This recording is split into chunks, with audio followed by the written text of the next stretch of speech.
Hey, y'all. I'm hanging out with my good friend in real life, Rachel Cruze, and we're talking about how do you work on yourself. Rachel, this is a struggle for people because I think they want to work on themselves, but they're not sure how, and it feels selfish. And I know for years, you've helped people with money. Yep. And when you dig into it, it's not just money. Like money is bleeding into every area of their life, and you end up helping them with their life. So talk a little bit about what you've been doing and how you do that. Yes, it's so true. Well, number one, so excited about all of Yeah, this. yeah. So fun. So fun. So fun. Money, I see it as a tool to help you in every area of your life. Okay, so whether it's your marriage and you're planning a vacation, whether it's your family and you're deciding, okay, are we gonna go out to eat as a family tonight? I mean, whatever it is, money is a tool that helps us with our lives. And so for me, getting people under control with that tool and saying, hey, this tool doesn't need to consume you. You actually need to be able to control it. That helps. But at the end of the day, it is so much about people's lives because especially, I'll say with marriage, when I'm talking to a couple, I mean, the amount of questions I get of, oh, my spouse doesn't want to do a budget with me, or a spouse is not as passionate of getting out of debt. And you start really, really digging in. You end up finding marriage problems there, right? I mean, we all have them. Right. So it's not like, but money can reveal that. Same with parenting, right? I mean, I even get in a bad cycle of like my 4-year-old Amelia. She loves like bracelets. She calls them her treasures. So she's always like, I love treasures. And as a mom, I'm like, okay, I could go to Amazon and buy like 50 of them for $10 and keep her happy for 2 weeks. But I've realized I started doing that. And I'm like, no. Why am I doing that? It's because I realized, wow, I'm kind of being lazy as a parent. I don't want to engage her. And it's just easier just to give her stuff. And I'm like, I teach this stuff all the time about how that's unhealthy, and here I am doing it. So that's pretty self-aware that you even realize. Like that's impressive. Yeah. So again, money touches every part of our lives, but it goes even deeper. It's kind of it masks the problem, but when you actually dig into it, it becomes life problems. Yeah. And money just manifests out of it. I think it's so interesting because you and I are friends off camera, and we have, we talk all day every day through Marco Polo and text and whatever. And we'll be talking even about in our own lives, not just money, but just, hey, I'm struggling with this with my kids, or I'm struggling with this with a work schedule, or man, I really want to read more and I don't know how to make time for it. And I think this is a real struggle that people deal with. And you and I talk about it all the time. And so I find such encouragement in having a friend that you can be like, hey, are you struggling with this? Or what do you do? Mm-hmm. But for our listeners, let's just talk about that. Like, what does it look like in your life to work on yourself, to grow as a person, to try to improve yourself and invest in yourself? Like, what does that look like for you? Yes. I think a big part is just, it's being intentional for me, the needs that are in front of me. Okay. And so for me, there could be a season where I'm like, hey, my need is I just need quiet time. So that means I'm going to get up extra early and just have time by myself, whether I'm reading scripture, drinking coffee, whatever it is, like that could be a season of that. I'm currently in a season of figuring out, like, I just want to do deeper work in me, which is a lot what your show is, which I'm like obsessed that you're talking about this. We've been talking about this a ton, even on our own, Oh my gosh. And so I'm just like, for me, right now in this season, it's about learning more about what's going on in my heart. And I'm in a season of counseling. Praise God for counseling. Same. And a lot of and that's what's crazy. God has put people in my life, a lot of my close people, you being one of them, we're all in this season together. It kind of feels like we're all on this journey and not everyone's connected, but like I have so many outlets of relationships, even including my husband, like this is just a conversation. So for me right now in this season, I just know I want to work on my heart, the part of me. So I think it's just being aware of what do you need in this season and being intentional with that. Because you can't do it all, right? Yeah. Like I'm like, you always say it, but life balance is not about being 50-50. It's not having the perfect amount of time to work out, have spiritual life, work, family. I mean, it's not going to be sliced perfectly. And so for me, again, it's just digging into like this specific season. What do I feel the tug on my heart being? Okay, that question right there though, like you said that as kind of a flyover, but that question I feel like so many people miss. What do I need right now? Like, even for me or women that I work with, I see this all the time where women are running so hard. Like it's like fixing lunches, getting dry cleaning, trying to just keep up with the day-to-day. They never stop to ask that question. They never stop to say, what do I need right now? Do I need a nap, or do I need to work out, or do I need to get in my Bible? Or like for you, has that become a habit, a practice? Like how do you even stop your crazy world to ask yourself that question? Because that's a really important question. Yeah, and honestly, I think God's put people in my life to make me aware of it. Because it's so easy subconsciously just to go through life. Like you're saying, you're just doing tasks and checking off and making sure everyone's breathing at the end of the day, right? It's like everyone's success fed, if you have little kids. and survived, and we're like, we're good. But man, and that over, again, a short season may be survival mode. But I'm like, I don't want to live my whole life like that. And so I even heard someone talk recently, and they said, like, our souls are created for a village. Like, we're supposed to know like what's going on. Like we were never created to know what's happening on the other side of the world. Like it's like we're almost on empathy overload. And so for me, that just like hit home for me where I'm like, we're in such a rush. emotionally, physically, everything. And like, I don't think we were created for that. So I'm pushing hard against it because I'm a task-oriented person. I like seeing achievement. I like doing stuff.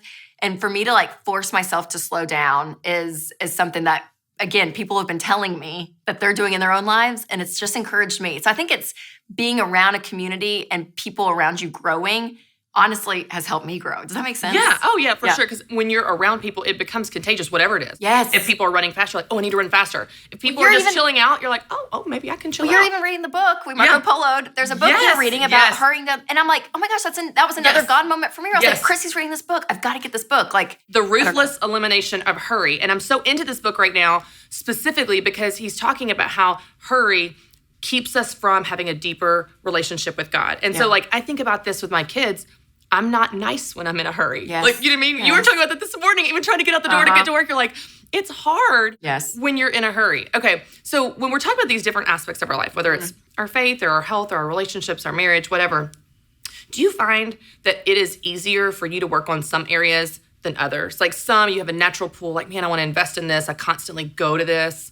But other ones, I should, I want to, but I have trouble getting around to it. Absolutely. Okay, what are they? Oh my gosh, for sure. I'm curious. Right now, like the part that I'm kind of hyped up, marriage. Yeah. Winston and I are in like a great season right now. We're like counseling, amen. Not ashamed of, but like we're connecting on a whole different level.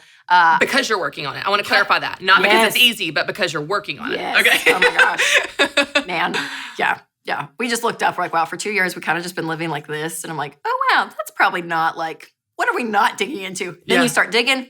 You're like, oh, pull that thread. Yeah. Pull the thread. Oh, man, that thread is long. But it's so good. Yeah. It's so rich, right? Yeah. Like, so that's good. My least is the physical aspect. What? I know Christy I'm shocked. She is blown away right now. Blown away. Christy's the friend that's like, hey, I'm going to go run a marathon today. I was like, and the hard thing is, and not that like we're putting demands on people like, this should be your workout regimen. Nothing like that. But there's science and proof. Like if you just get up and move more, it does things to your body. Like again, it's not better. Yes, you just feel better. So I know because I'm just exhausted at the end of the day. And I'm like, man, if I just did a couple of things just for myself, not for anyone else, but for me to feel better, that's true. Yeah. So. Okay, you talked a minute ago about being intentional. And I know you've talked about this a lot, not just with your money, with your marriage, with your health, whatever. Yeah. But the biggest struggle is time. Mm-hmm. And you feel this, and I feel this, and our listeners feel this, our viewers feel this. Like, how do you make the time to be intentional? How do you make the time to work on yourself? How do you make the time for these things that not just you feel like you should? It's not that obligatory, I need to do, but you want to. Yes. I want to read more. I want to, but I never seem to find the time, make the time, whatever. For sure. What does that look like for you when you're trying to be intentional and it seems like every minute is taken up? Yes. This is super tactical, but it's helped me. That's good. Is I just put it in my schedule. Okay. Like, I mean, I live on my calendar on my phone. Yeah. And so like whether it's like forcing myself to say, okay, no, I'm going to go to counseling this week or whatever it is, I put that block in and I'm like, yeah, nothing else is going to go here. Or in the morning, I block off, I'm going to, go in at this time for work. And so I have this time. So like I literally tactically put it on my calendar. So that helps me just have it in there. But another thing is I find if you can overlap things, that's helped me. So again, talking about like my emotions and my feelings recently and understanding that more. I'm so thankful because a lot of my friends are in that same journey. So if I'm hanging out with girls at night, our conversations become intentional about things in our heart. So it's like things that I need, that I find time like, sometimes it's just hard just to focus on myself. If I have a girls' night, we end up going in conversations there. So it's almost like two of my things overlap, right? So it's like if you have a friend who loves to run, it's not me, Christy, but if you did, it's like, you could like hang out with your friend and y'all go run together. So it's like you can do two things at once. Right. So I found in this season that's helped me. Yeah, I love that because a lot of times people feel like they have to choose. Well, I can either do something for myself or be a good mom or be active. And I'm like, I can do all those things. I can go for a hike with my kids. I'm being active. I'm out. Yes, exactly. Yep. So that's helped me too. You can combine that. I love that. Okay, one of the things that I think a lot of people struggle with as well is this idea that working on yourself is selfish. Mm-hmm. It's like the equivalent of a pedicure. You know what I mean? It's like anything for me feels about me. It feels selfish. There's so many other needs. People need me. I should be cleaning. I should be reorganizing the toys, whatever. How do we get over this idea of the guilt and the shame associated with personal growth, personal development, so we can be a better mom, be a better wife, be a better leader, be a better anything, business owner? how do we get over this idea of it's selfish to work on yourself?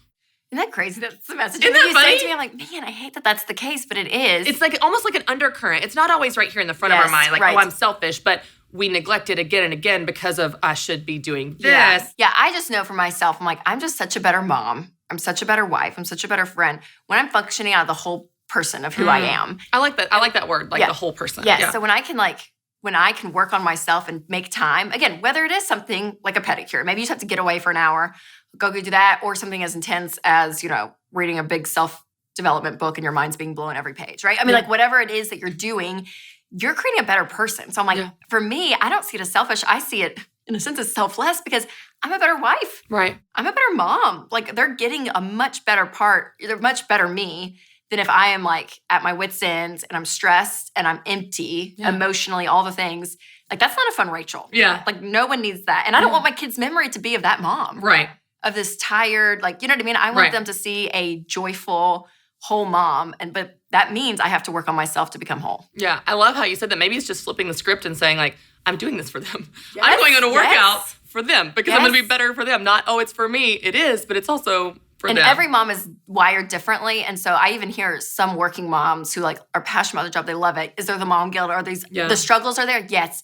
But I've had so many friends say like, but I'm such a better mom. Like, and not that everyone may not feel that's that just way. right for them. That's right. But I'm like, yeah, that's a great point for you. Like it is. Like you just come home and you're playing with your kids more than you would if you were just home 8 hours a day every day because of how you're wired. Yeah. So it's like, no, you have to know yourself. One of the things that I love that you've hit on multiple times is you're seeing in your circle that your friends and the people closest to you are kind of walking on this journey with you. And I'm so, I think that's such a good point because a lot of women feel alone or tired or feeling like I'm the only one that feels this way. And so I just think that's a great takeaway as we wrap up to surround yourself with people. And you're like, you and I are so in sync on that from work to just having our third babies. Yes. And just kind of this season of life together. And let me tell you this, Christy, I found I'm like in my season of like rich relationships. Yeah. Whether it's marriage or friends, I'm just like on a high. Yeah. Because I have my 4 girlfriends. You're one of them. You're one of the 4 that knows everything about me. But in order for me to be known, I have to be vulnerable and willing to share. And you know that. I mean, after like even counseling, I'll